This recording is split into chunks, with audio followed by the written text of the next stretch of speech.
Hey, I'm Stephanie, and it's time to talk about recent makeup releases, specifically the ones that are really tempting me. Because as I record this, we are currently in the midst of Sephora sale season, which we all know is just the very beginning of all the Black Friday, Cyber Monday madness that's about to ensue. So that means everybody is online talking about the goodies that they want to get or shouldn't get or are getting. And I'm sitting over here not judging the Sephora sale, but I'm also not partaking in it either because I'm not one of the cool kids. I just have insider status, which means I only have a 10% discount. And that personally isn't that much of an incentive for me to shop a sale. Because makeup isn't a necessity, I usually try to wait for a heftier sale so I can get more bang for my buck. Plus, I have found that waiting for really good sales has been a good organic way of limiting my purchases and also preventing impulse buying. But the biggest reason that I'm not partaking in the sale is because I am currently more invested in curating the makeup that I own than expanding the amount of cosmetics that I have. So today, if anything, I'm gonna try to talk myself out of stuff because unlike last week's video where I talked about the limited edition holiday releases that are here and then gone, today we're gonna be focusing on releases from permanent lines that will be around for a longer time. And I'm hoping that I will at least be able to convince myself to postpone purchasing anything I might be interested in, because I have found that if I can convince myself to postpone a purchase long enough, then I can usually more accurately gauge my feelings towards a thing. Because I know myself, and as much as I try to avoid it, I do sometimes fall victim to the hype. I mean, let's face it, new makeup releases and the marketing campaigns that surround them are made to generate desire. The magnificent products, the beautiful packaging, the gorgeous photography, the way all the influencers are talking about this thing, praising its beauty. And that stuff works kind of well on me. I'm not afraid to admit it. Very talented people work on those campaigns, and a lot of money and a lot of research go into finding out exactly which buttons brands need to push to get us consumers to open up our wallets.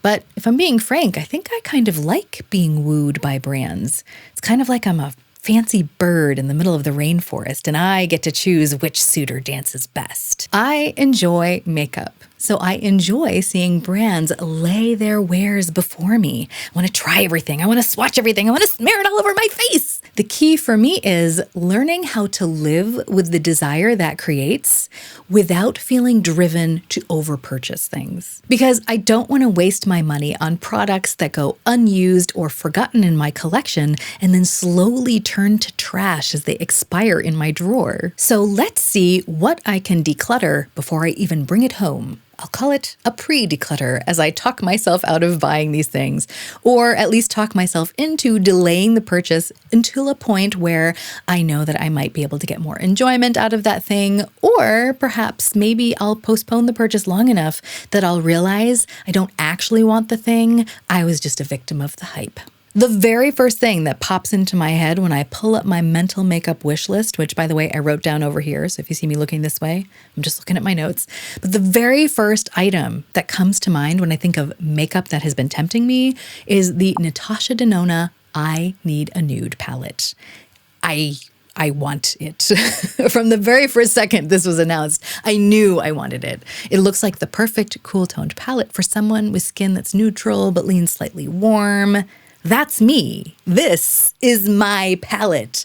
The makeup monster inside me has been rioting ever since this was released. And I honestly can't see how I could talk myself out of it because I like everything about it. I like the format, the textures, the colors, the fact that it has removable pans, that it's easy to travel with, everything. I can't currently think of one downside to this palette other than the fact that I would have to pay money to get it. So why haven't I bought it already? There are a couple of reasons. One is that my overarching goal for this year is to avoid impulse purchasing. And I know people define impulse purchasing differently. Some people say they just like to wait 24 hours. Some people like to wait a week. Some people like to wait a month.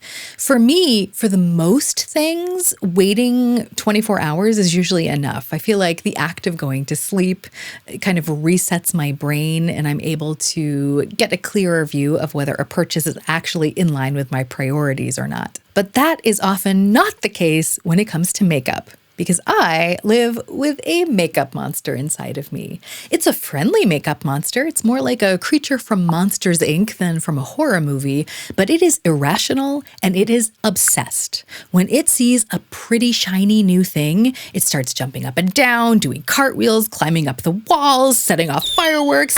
And just sleeping on it is not enough when my makeup monster has that kind of energy. In fact, a week is often not enough. Sometimes a month is not enough. And that's okay. I've just learned that sometimes I need to let the makeup monster do its crazy dance until it's all crazied out. I think that Natasha Denona palette came out in August, and it was about a week ago, so maybe mid-October, that I feel like my makeup monster finally ran out of steam. And now that I can be more rational about it, I do feel like I still really want the palette. So it is now officially at the top of my wish list. But there's also another reason I haven't purchased it yet. Before I even knew this was coming out, I purchased one large eyeshadow palette and 2 quads this summer. That's a lot of eyeshadow. And according to my ADAGIO beauty philosophy, I'm trying to slow down the pace of my consumption so that I truly have time to enjoy the new goodies I bring in while still also having the time to enjoy the older things that I have. So even though this would no longer be an impulse purchase, I'm still enjoying what I have so much, and I don't want to take away from that experience. So I'm waiting. The next goodies that have been tempting me are, surprise, surprise, more neutral eyeshadow palettes. These two are also very similar. They're both all matte eyeshadow palettes. One is from Patrick Ta, the other is from Danessa Myricks. In my last video, I went more into detail about Patrick Ta eyeshadows, but basically his shimmers are just not made for my oily eyelids. They go rancid on me. But I really like his matte and cream shadow formulas. So when I saw that he came out with this all matte Major Dimensions 3 palette, my makeup monster perked up its ears. But then I saw that Danessa Myricks was releasing her all matte Groundwork Defining Neutrals palette. And my makeup monster isn't sure what to be more excited about. I feel like it's been running back and forth in my head for the past couple of weeks, just going, Patrick Ta! Danessa Myricks! Patrick Ta! Danessa Myricks! At this point, I just wish I had half as much energy as my makeup monster because, quite frankly, I feel like I could sleep a week straight right now. But my makeup monster just keeps on going like the Energizer Bunny. But at least my makeup monster is smart enough to know that getting both of these palettes is not in the cards because they are essentially the same thing. So let's help my makeup monster out. Which one would be better? If I even get one at all. The advantage of the Patrick Ta palette is that I do already know and like both of the formulas in there, the creams and the mattes. The disadvantage is that I already have 2 amazing all matte palettes, the Viseart Neutral Mattes palette and the Hindash Beautopsy palette. And so unfortunately, those 2 dinky little creams in the Patrick Ta palette, I don't feel like they give me enough added value to make me want to purchase it. And I can feel the makeup monster in me sadly nodding its cute little head in agreement. The advantage to the Danessa Myricks palette is that it has 2 formulas for every color, 1 putty and 1 powder. And the powders claim to have an oil-absorbing formula, which for someone with oily eyelids and combo oily skin sounds great. The disadvantage is that I have never tried this kind of formula from Danessa Myricks. I've only ever tried one of her liquid eyeshadows, and that unfortunately did not go very well on my oily eyelid. That formula just did not want to stay put. That being said, I did give that eyeshadow to my mother who has normal eyelids and it works perfectly on her. So I don't think it's a quality issue. I think it was just a compatibility issue. But I do always get a little bit nervous when trying new formulas, especially because I'm thinking about this for performance, wearing it under lights, and I don't want my makeup melting off my face in public. So why would I even want to try this new formula when, as previously stated, I am already blessed with these 2 amazing all matte palettes? And the answer is that I am currently almost out of my very favorite and only contour cream. And unfortunately, it's been discontinued, so I can no longer repurchase it. But this Groundwork palette looks like it could include a good replacement for that cream. Plus, the creams all come with matching powders, so I could use the powder to set it. And it also looks like it's just generally in a format that's easy to travel with colors that I use all the time. So what's really selling this one for me is the combination of the creams and the powders. So let's take a look at a metric that might help me make a more logical decision. I know that quite a few of my fellow project panners also watch these videos, so here's a question for you. This is what is currently left of my favorite and only contour cream. This is a staple in my makeup kit that I use pretty much every day. I don't use much, but I use it every day. And so I do think that this amount could potentially get me to the end of the year, I think. And so my question is this: do you think I should wait until this is gone before getting the palette? Or do you think that I should get it while I still have some product left, just so that I have some overlap time? And that way, if for some reason the palette doesn't work out, I still have time to get a substitute? Or do you think I should just get one individual contour product like this one instead of a whole palette? The only issue there is then which contour do I choose? You know, the makeup industry could make this a lot easier for me if they would just stop discontinuing my favorite products. I'm going to wait and see what you have to say about the Danessa Myricks Groundwork palette, because I get a lot of really useful, thoughtful feedback in my comment section. But at the moment, the Patrick Ta Major Dimensions 3 palette is no longer on my wish list, but the Danessa Myricks Groundwork palette is. Although to be fair, there are a lot of items on my wish list. That thing is like 10 miles long at this point. So just because something makes it onto the wish list doesn't mean it's going to get purchased. Moving on, we have the Huda Beauty Pretty Grunge palette. My makeup monster is in a strangely calm but insistent mood about this one, because I often create smoky eye looks for rock and roll purposes, but I have yet to find an all-in-one palette that creates the precise look I'm going for. And that means I usually end up having to pack several different palettes or build my own palette, and then inevitably I end up adding all sorts of potted toppers and stuff to create the look. So it's never a very travel-friendly affair.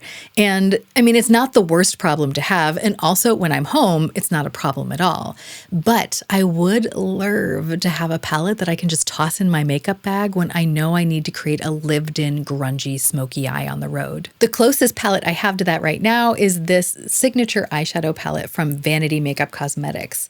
The mattes in here are so easy to work with, and these diamond topper shades give such a great, dramatic, wet, shiny look.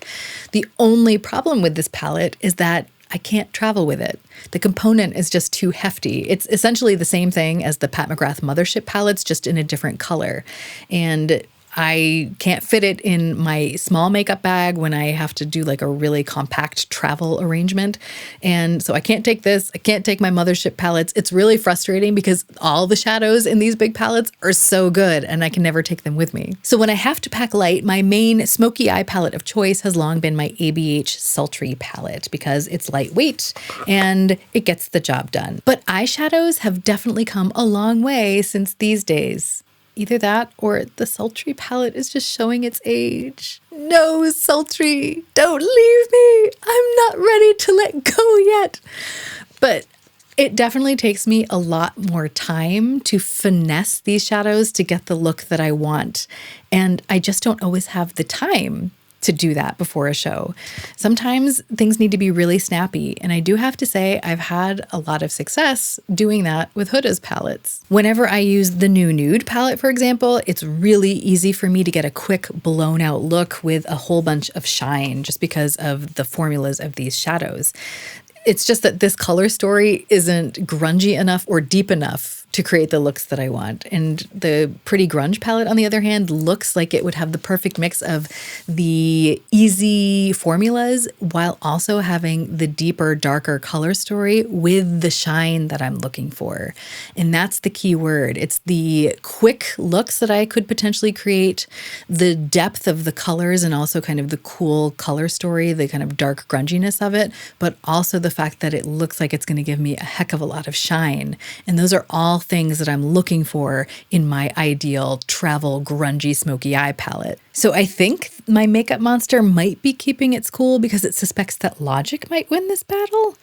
I don't know. What do you think? Does it sound like I'm just trying to justify a purchase? Or do you feel like my arguments are pretty logical? I'd be really curious to know. I haven't completely made up my mind yet, but I actually think this might be a palette that I pick up before my next gig.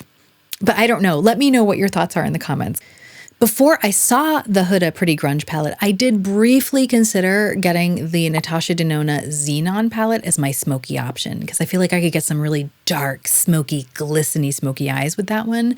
But now that I've seen the reviews of that, I think it would just pull way too blue on my skin tone, and that's not what I'm going for. So the Xenon palette is no longer on my wish list, but I have to admit, I do still get pangs to get that palette every once in a while because it would be great to use some of those shiny Xenon shades in some of my own customized Natasha Denona palettes. There is a part of me that wants to own every single Natasha Denona palette with removable pans so that I can create my own amazing customized color stories for every occasion, color combination, and situation. She really gets me with those pans. I mean, obviously, the colors and the textures and the formulas too, but I think I need to be very glad that other makeup brands have not caught on to the fact that customizability within a line can be such a huge temptation. All that to say, the makeup monster has zeroed in on the Pretty Grunge palette, and I have decided against the Natasha Denona Xenon palette.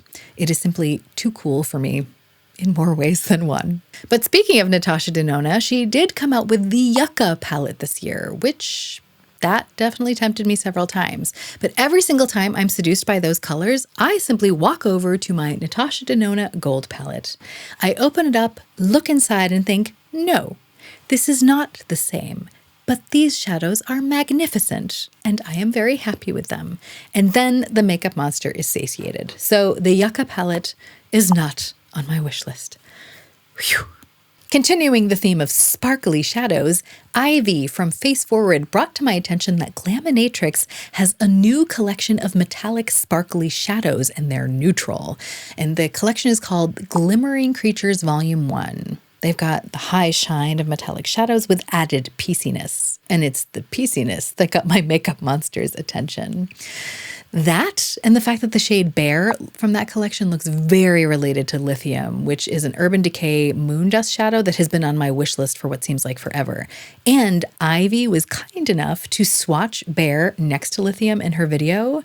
So thank you, Ivy, because it definitely looks like Bear would be an adequate substitute for Lithium. So that looks tempting, but all 6 of those shadows look gorgeous and tempt me.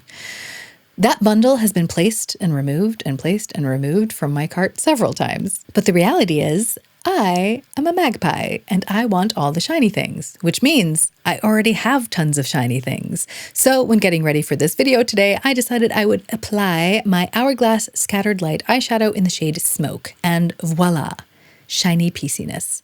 Is it the same thing? No. Will it do? Yes, because I only have 2 eyes. I can only wear so many shiny eyeshadows at once, so I shall resist. But is this bundle on my wish list?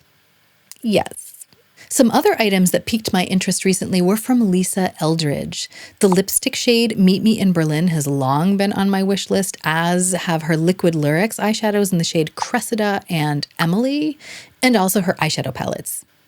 All of them. I want to try all her eyeshadow palettes. But obviously I have self-control because I haven't purchased a single one yet, although they have been on my wish list since their release. But now she has added to her list of beautiful things with a new lip brush and her Seamless Glide eye pencils. You might think the makeup monster would be unimpressed with something as lowly as a lip brush, but I use lip brushes for everything. For my lips, of course, but also for under eye corrector and highlighter and pinpoint concealing and even eyeshadow. I use lip brushes all the time for everything. So when I see a good lip brush, I am always tempted. But I already have 2.5 lip brushes. One is a half because I don't think it's technically a lip brush. I just think of it as one. But basically, I have enough lip brushes, so I'm not going to buy this one. That hasn't stopped me from admiring it, though. But her Seamless Glide eye pencils, those are tempting me just as much as the Victoria Beckham ones have tempted me ever since they came out.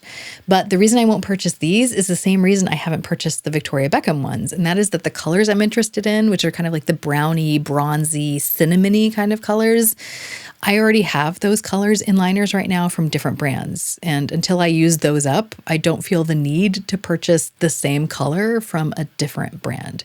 Once I use up what I have, then I would definitely be interested in potentially trying these out. But right now is just not the right time. Next up is Cle de Peau. They released a new eyeshadow formula this year, and anytime there is a new eyeshadow formula, I feel the need to try it. Why? I don't know.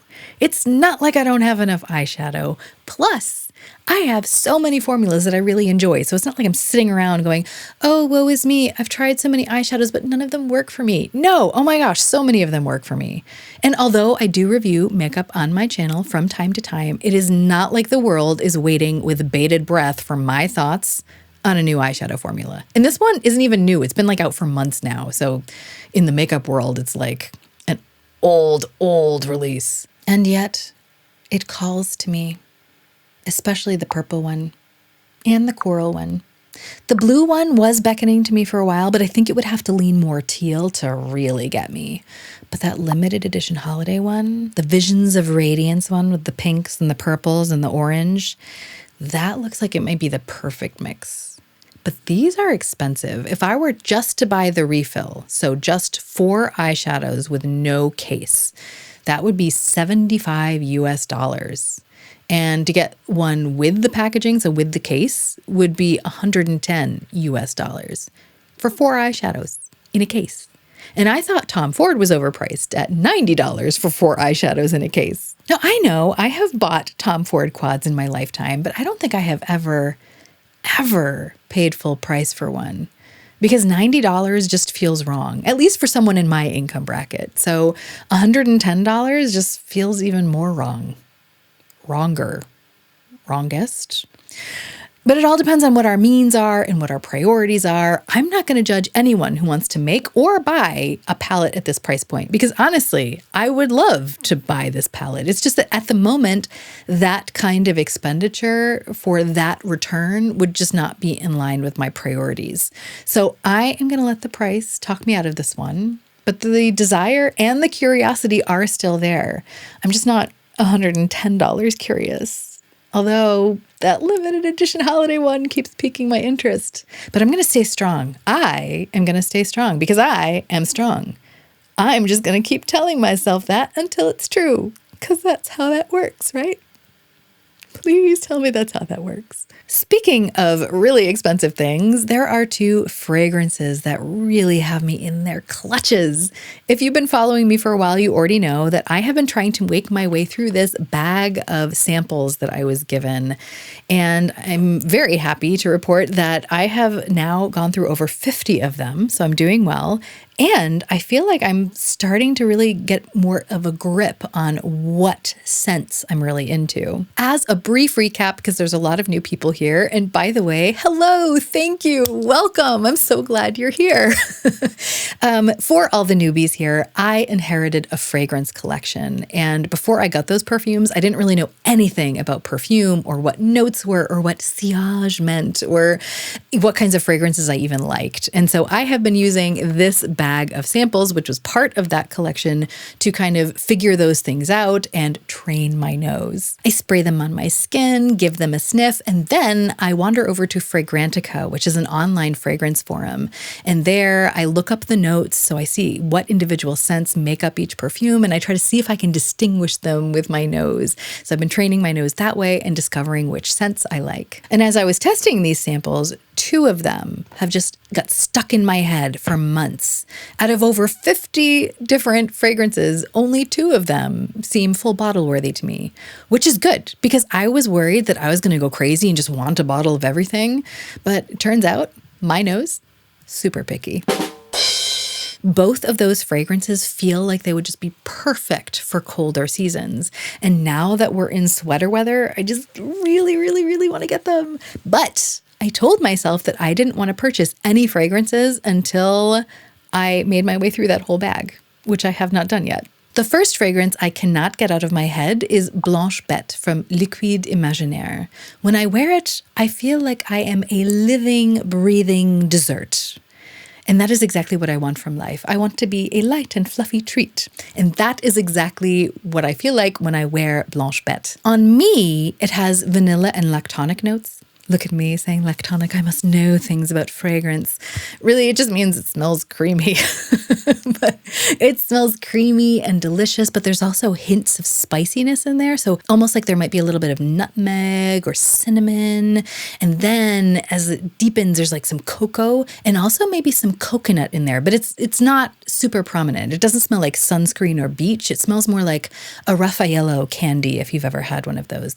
So yummy. But at the same time, I am a fancy dessert, so there's dried flowers strewn about the edges as an embellishment. It is so yummy and so sweet, but without being sickly or heavy. Sometimes I would put that on while I was wearing a sweater, and then a couple days later, I'd go to put the sweater back on, and I would just be like, what is that amazing scent? And then I'd be like, oh, it's me. And it was always Blanche Bête.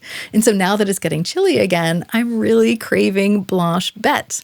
And if I could, I would just go to a local parfumerie and spritz myself with it a couple of times every once in a while.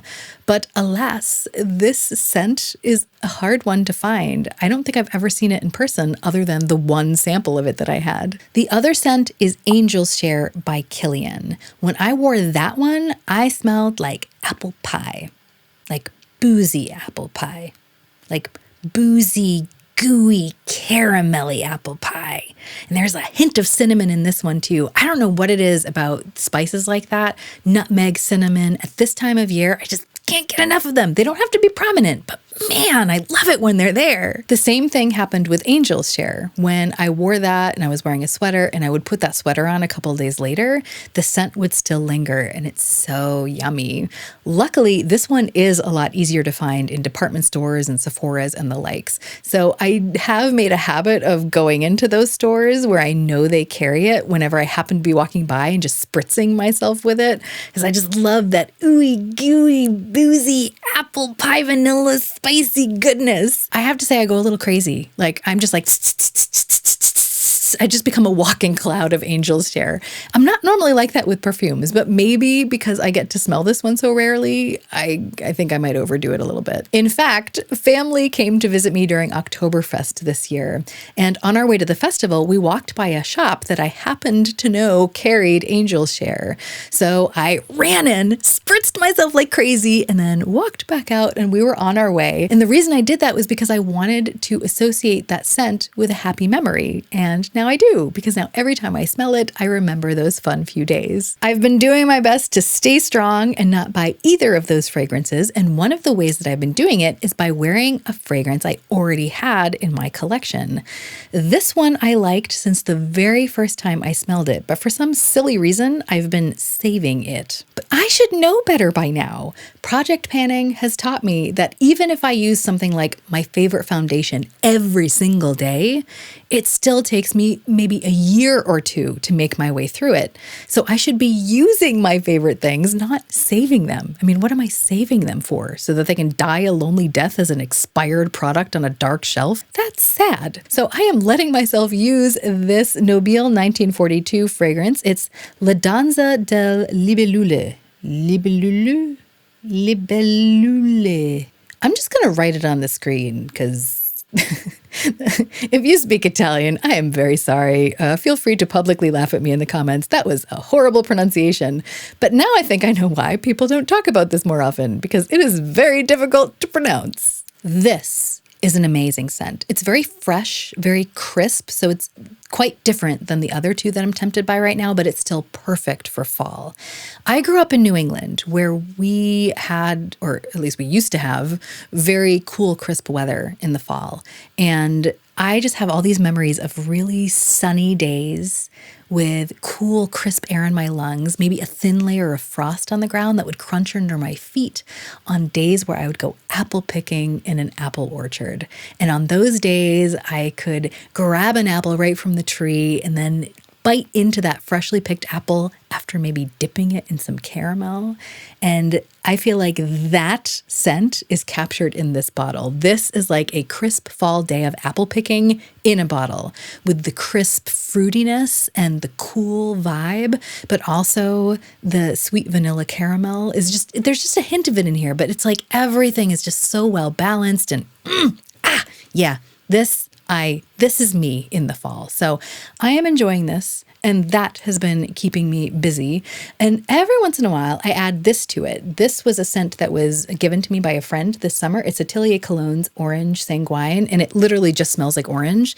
But I feel like on days where like I want just a little bit more tartness, I add some apple to it, and I smell like the most delicious fruit salad in the fall. It's kind of perfect. So in between using my fragrance samples, I keep returning to this, and it's been lovely. And I'm hoping that my conscientious enjoyment of what I already have will help keep that fragrance fiend at bay. And thus, the two tempting fragrances are simply on my wish list. And I think the order is Blanche Bette first, Angel Share second, simply because I can't seem to find Blanche Bette in person to get a hit of it while I wait. So if I had to get one first, it would probably be Blanche Bette.